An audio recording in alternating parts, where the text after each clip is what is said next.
Hi, everybody. I'm Anna Cates. I work out of St. Paul as a soil scientist.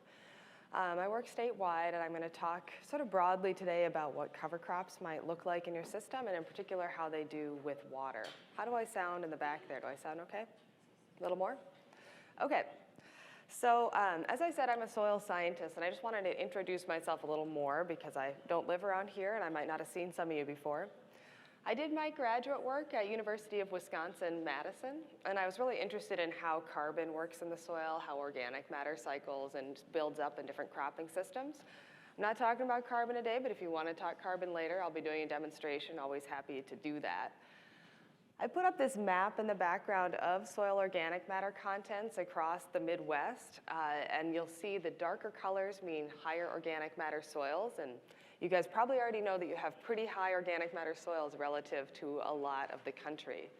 But because of that, over the last few years, I've spent more time thinking about not just how much organic matter you have, but what it does for you, what functions it has, and especially how that connects to water management.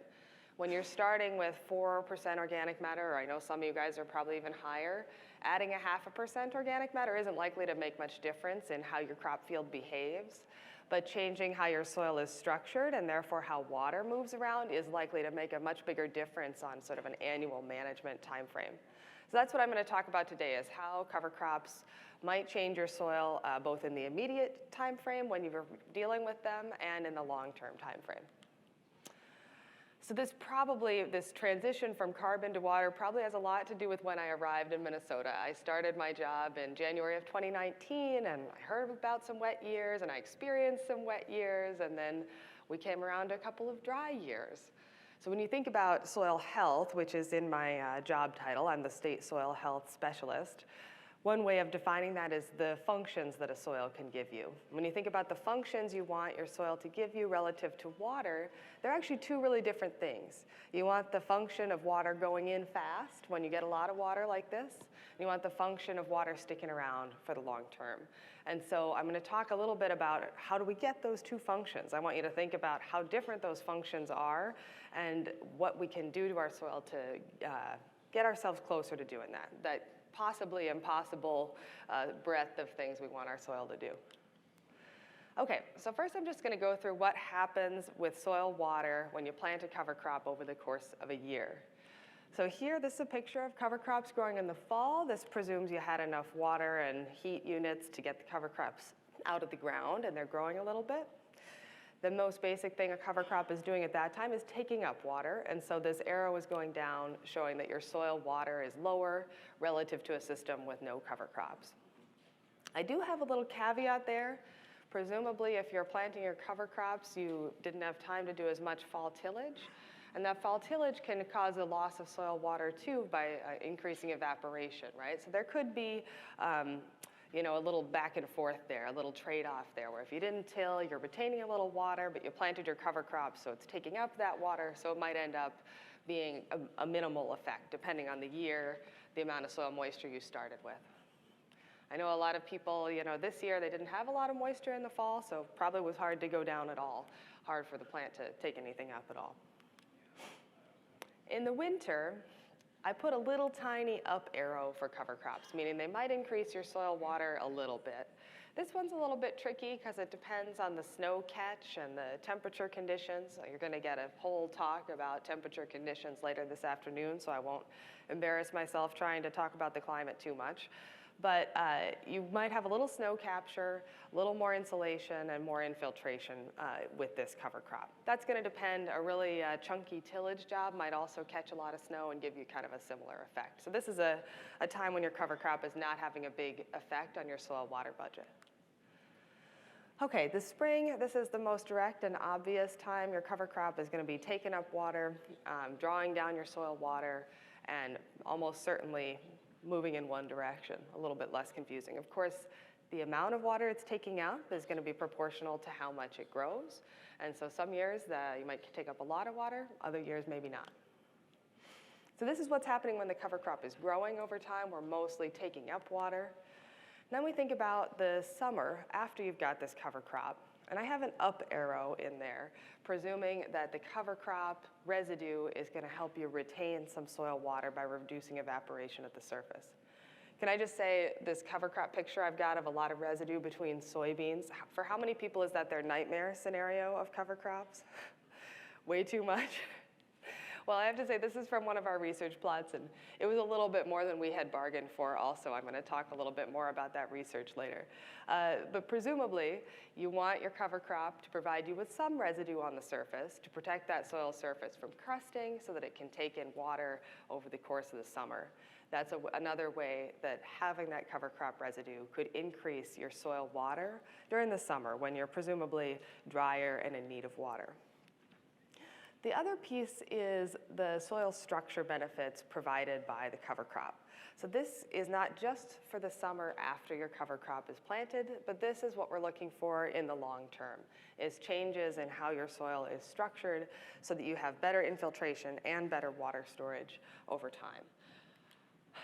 What's the overall effect here? I put these arrows going down because if you tried to add up all those arrows visually, you'd get overall less soil water relative to a system with no cover crops. I have a range there, little arrows, big arrow, just depending on the year and how much your cover crop grows. Okay, I'm going to talk a little bit more about what your cover crop is actually doing in the soil by perhaps playing a video for you. We will see if I can do it.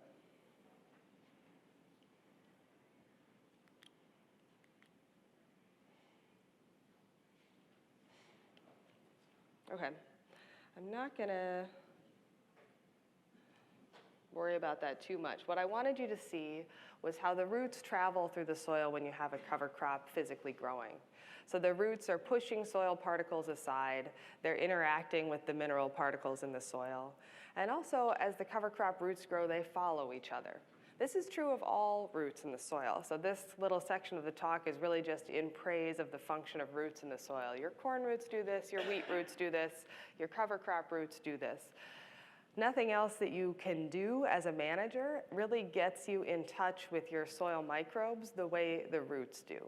And so when your roots are pushing through the soil, when your plant is photosynthesizing, they're also pushing carbon out through the roots.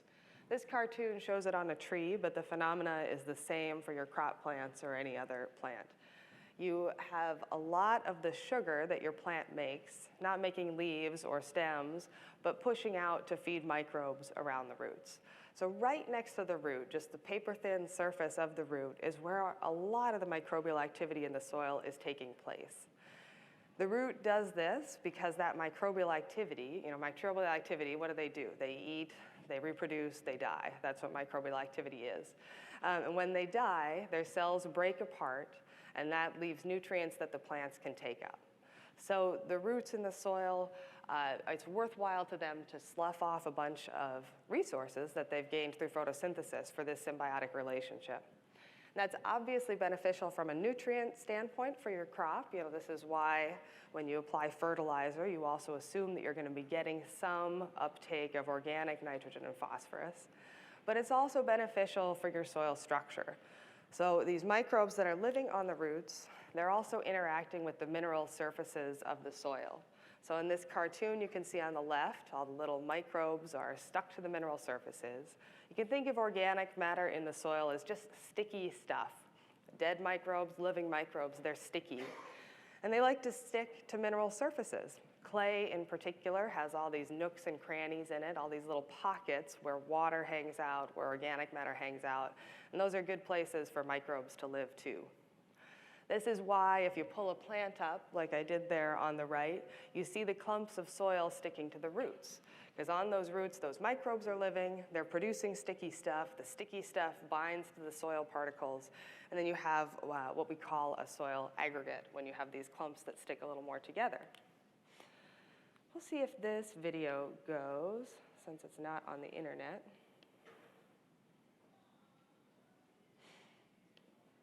So this is a video that was taken, made up of a bunch of different cross sections of a soil aggregate. And you can think of them as sort of glued together by organic matter. And what's inside the aggregate is some of the big chunks of organic matter that might actually be protected from microbial decomposition for a while, and also a lot of those little sticky films that I described before. The other thing that's in the aggregate is a lot of pores. All the little blue in this image are the pores, which can be filled with either air or water, depending on the conditions in the soil. But when you think about this aggregate held together, it has kind of, oh, there the video goes. Well, watch this go, because it's kind of neat how as it does this cross section, you can see the pores, and then the brown inside are the big chunks of organic matter that are inside. So when people talk about carbon sequestration over time, one of the things they talk about is things that are protected physically, carbon or organic matter like this, that's protected physically inside the aggregate. One thing about microbes is that they cannot move. So a microbe that's right next to that chunk of organic matter has a really great big meal ahead of it, but a microbe that's outside of that aggregate doesn't have any access to that. And so when you sometimes I think about it like passing the food around at a party. Since microbes can't move, if the food is all in one corner, they can't eat anything.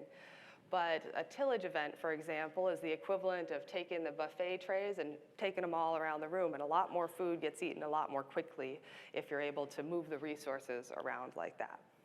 So that's what's happening inside these soil aggregates. And these two different images are supposed to show that there's actually two different levels of soil structure that are built by roots and microbes. The first is the sticky part that I described.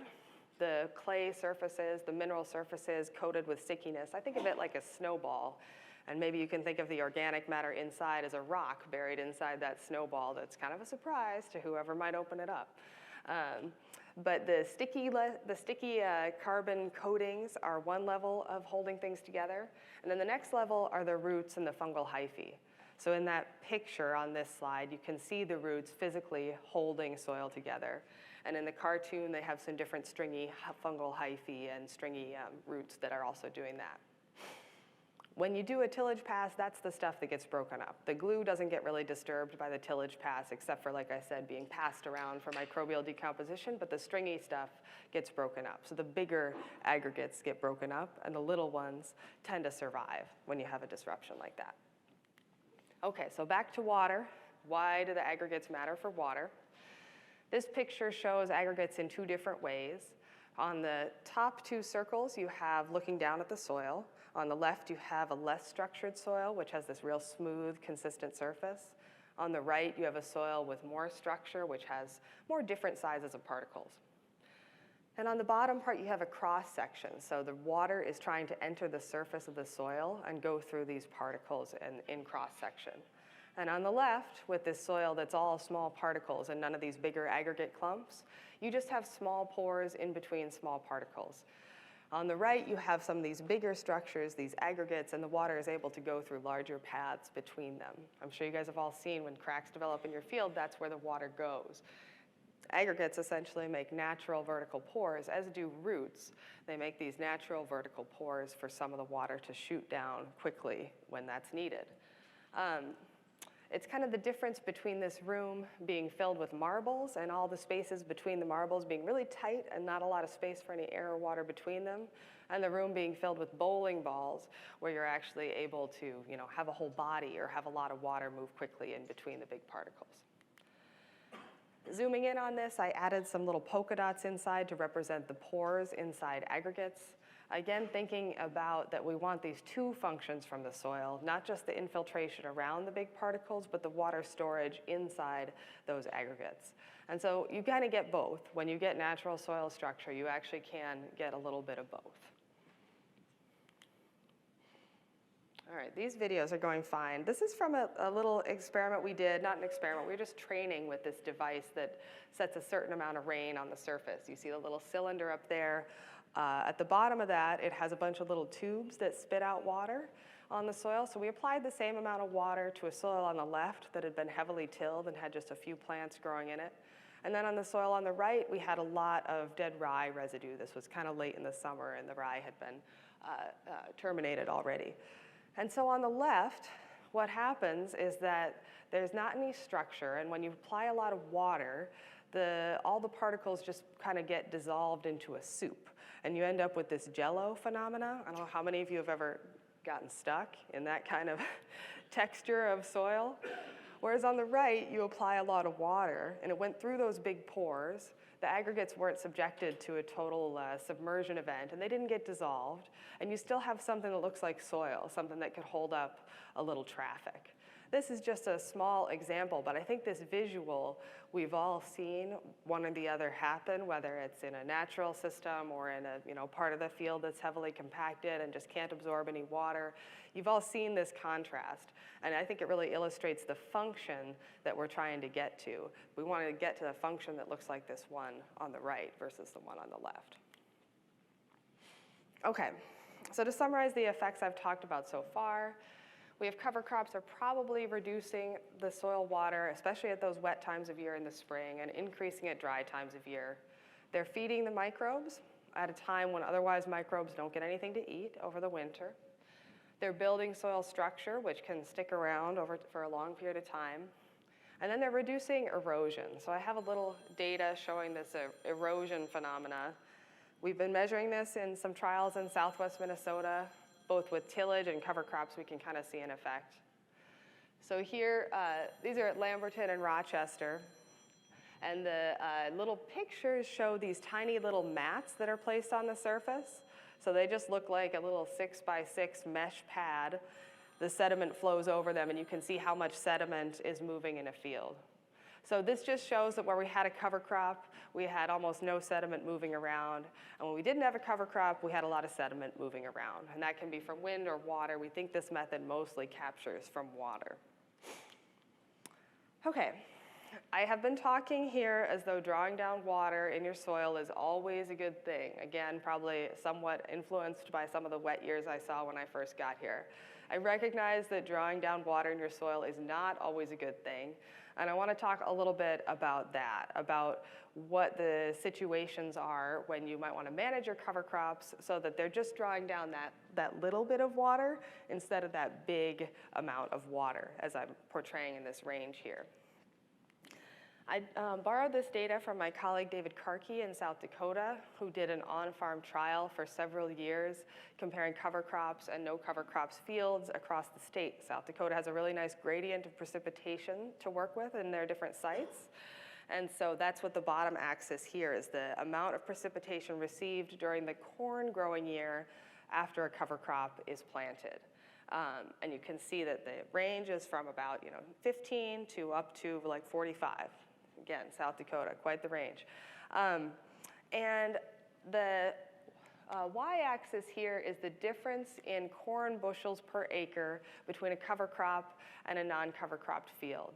So the ones that are below zero represent that the cover crop had caused a yield hit in corn the following year. There are a few above zero that show that with a cover crop, the corn had a greater yield the following year. The color of the points represents whether that difference was statistically significant. The orange ones are significant and the blue ones are not. And they put this together to show how a lot of these ones where the cover crop had a negative effect on yield are in this lower precipitation range. So if you're getting less than about 22 inches of precip was what they estimated the cutoff to be, you could see a significant yield hit on your corn after a cover crop. If they just took up too much water, the corn didn't have enough water to grow. They also did this with soybean, and they didn't see any yield hit there. So again, coming up with this idea of adaptive management of your cover crops, you need to be able to respond to the conditions, not that you can predict whether it's going to rain all summer, but respond to the conditions you're seeing and respond differently based on the crop at hand. So maybe before a corn crop, if you can fit in a winter-killed cover crop that's not going to produce as much biomass or draw down the water as much in the spring. Or maybe the adaptive management is that you really prioritize getting a cover crop in before your soybean acres, maybe after wheat, when you have a long window to do a cover crop that's going to have a different kind of big, diverse root system that's going to give you some of those microbial benefits.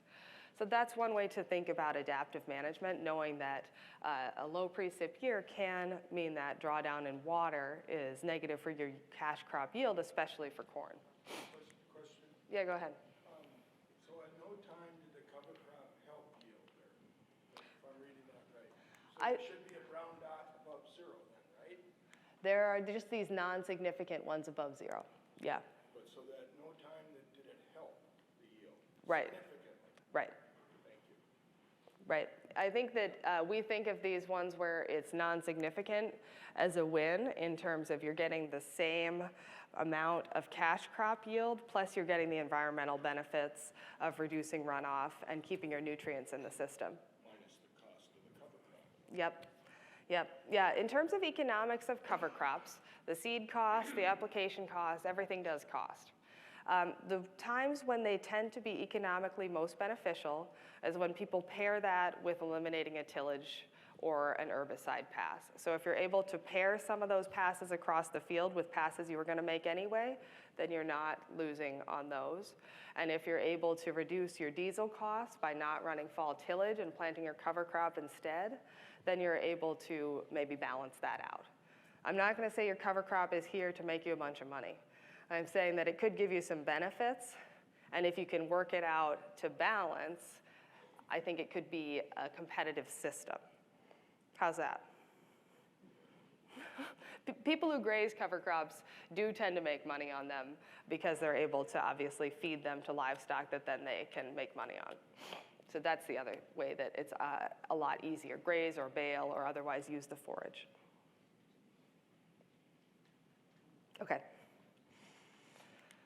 So this is just our precip map, average precip over the region, and just putting us, kind of in an interesting position where we're right on that line in terms of whether we are likely to have enough water to use both a cover crop and a cash crop or not. Again, thinking about not doing this in a year when you know your fall soil water is especially low as a perfectly reasonable adaptive management strategy, I think.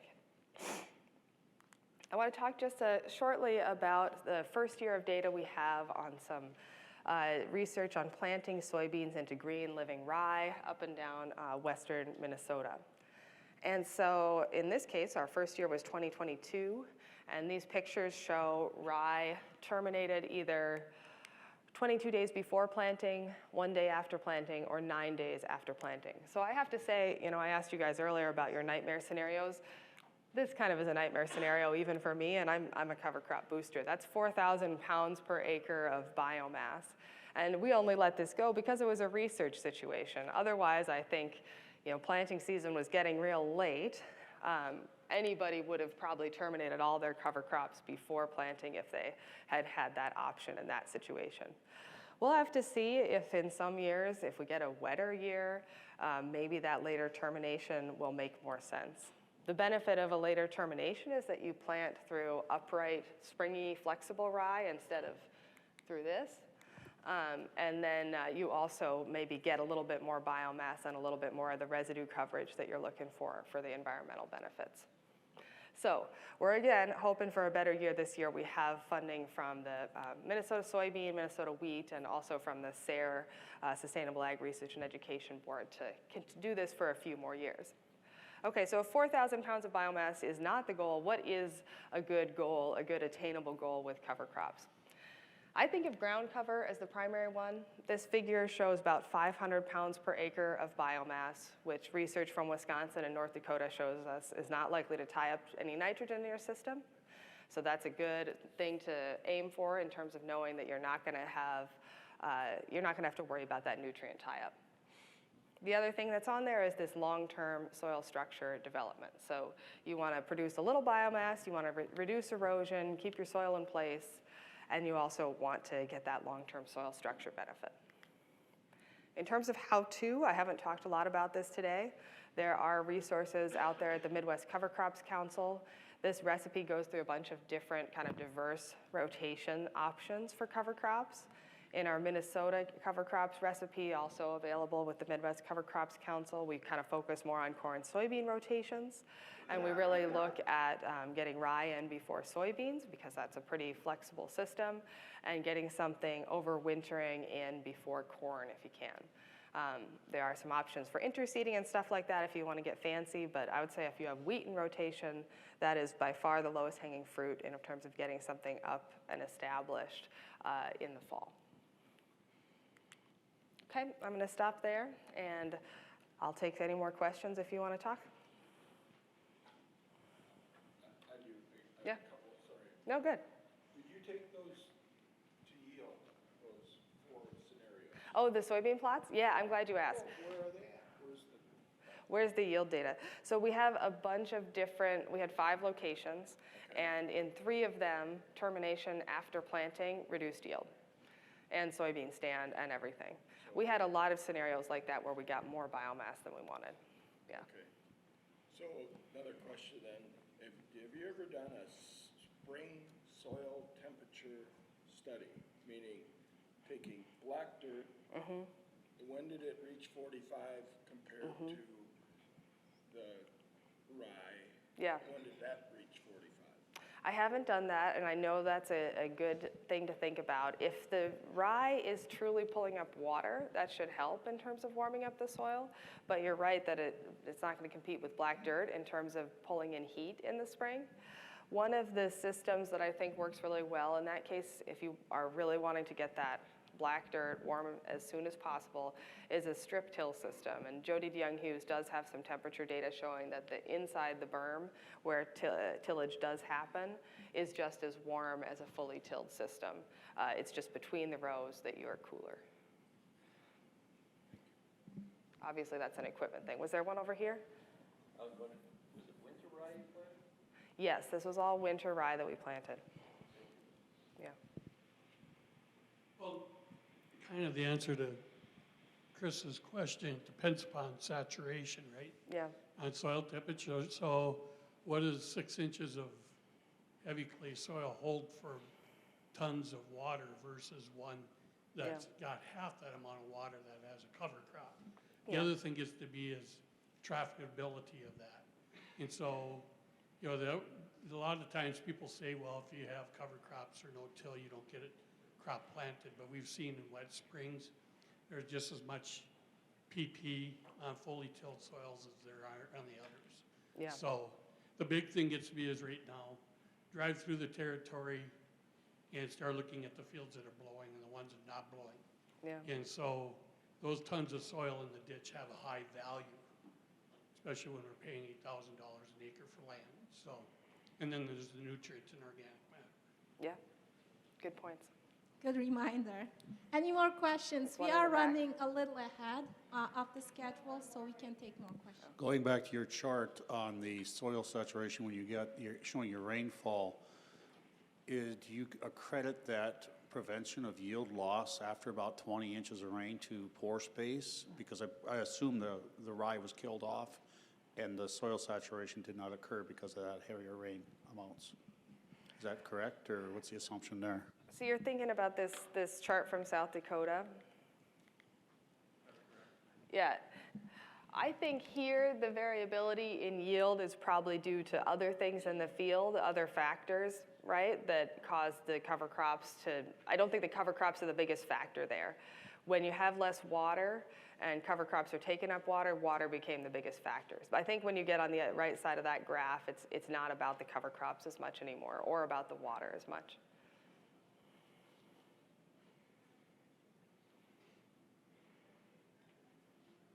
We've experienced planting rye in the fall, soybeans from spring, and a couple years in a row doing the same practice, killing it for planting.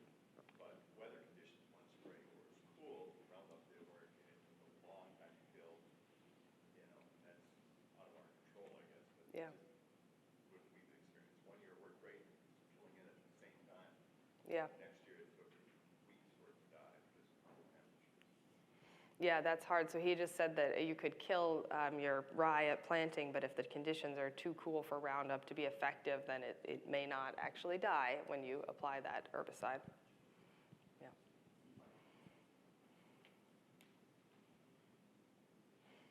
And in terms of the economics, I will say that almost all the soil and water districts in Minnesota have cost share available for cover crops. And if you're just starting out, I definitely recommend taking that $30 an acre and doing what you can to play with it, because that's what it's there for, is to mess around with and learn with.